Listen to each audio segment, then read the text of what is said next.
Hey, Dork Knight here, bringing you a very light DC Collectibles review. Today I'm going to be looking at the Batman Arkham Knight Scarecrow figure. Yes, apologies for the very late review. I don't know if you look at my Twitter or my little YouTube update, but I was very sick.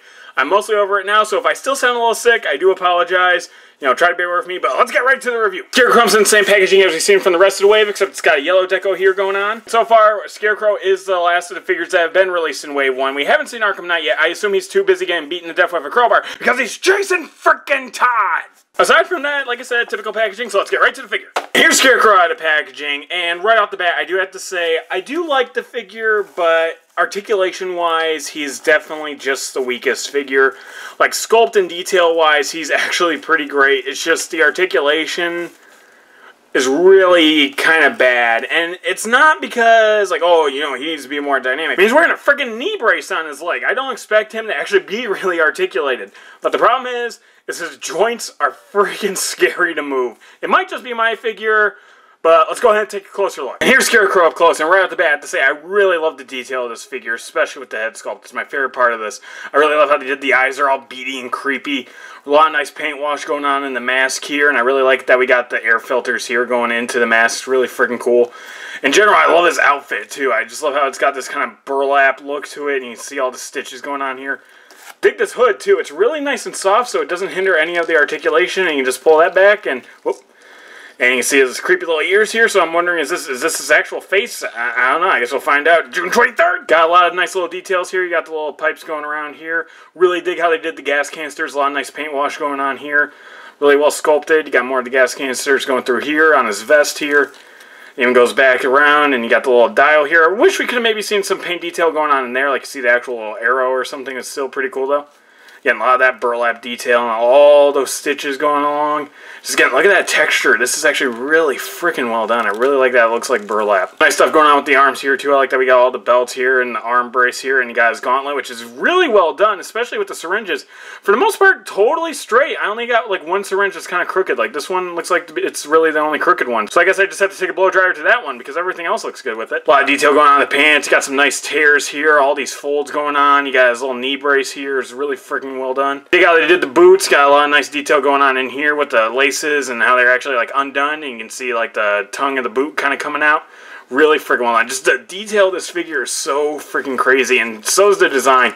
I think part of why I like the design so much is it's really reminiscent of the new Batman Adventures design for Scarecrow, where he's just really freaking creepy, and Arkham Knight just looks wonderful. I really love how Scarecrow looks in this, and I think they did a nice job translating the look of Scarecrow into this figure. Now, like I said before, where Scarecrow kind of fails is the articulation. Now, the articulation isn't bad. It's definitely the most limited. It's not even really a problem that Scarecrow's articulation is limited. I mean, look at him. He is jacked up. He ain't gonna be doing no dancing. He's not doing your Macarena or can-cans, and he definitely ain't doing no twerking. I mean, look at this. He doesn't have the body to twerk. I mean, look at him. Look at him. He don't got butt. You know, Scarecrow don't twerk. He can't, you know, duck it. He can look up that high.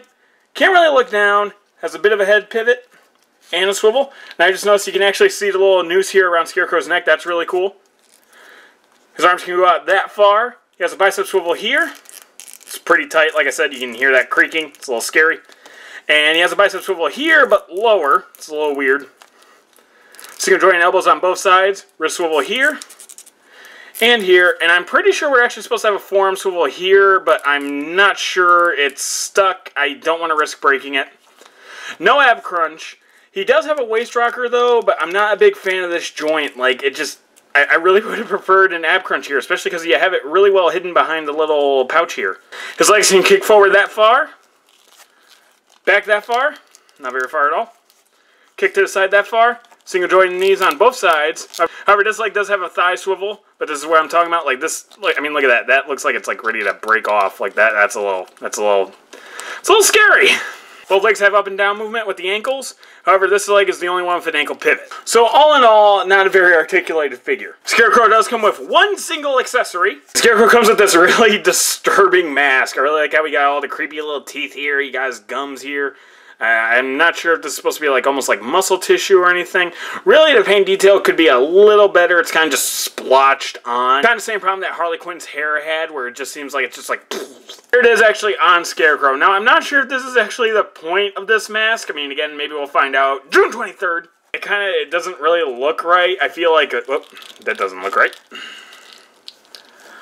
But I kind of feel like maybe this isn't, like, meant to be on Scarecrow. Like, maybe, like, in the Scarecrow levels, like, Batman starts tripping out and he has his face, you know, oh, no, I'm not Batman anymore. And size comparison time. Scarecrow stands in pretty good scale with the Arkham Knight Batman, as well as with the Arkham Knight Harley. And by himself, Scarecrow stands at just a little bit over 7 inches tall. So all in all, I really do like this figure. Despite what I said about the articulation being limited, it is appropriate for this figure. But it's an awesome freaking design. It's a perfectly good figure, so if you haven't picked this guy up yet, go ahead and pick him up because you won't be disappointed. So if you haven't already picked this figure up, you can probably find it at a local comic book shop. That's what I did, BigBadToyStore.com, or any other collectible site. So if you like this video, let me know. Leave a comment, a like, maybe even hit that subscribe button right over there if you want to see more videos from the Dork Knight.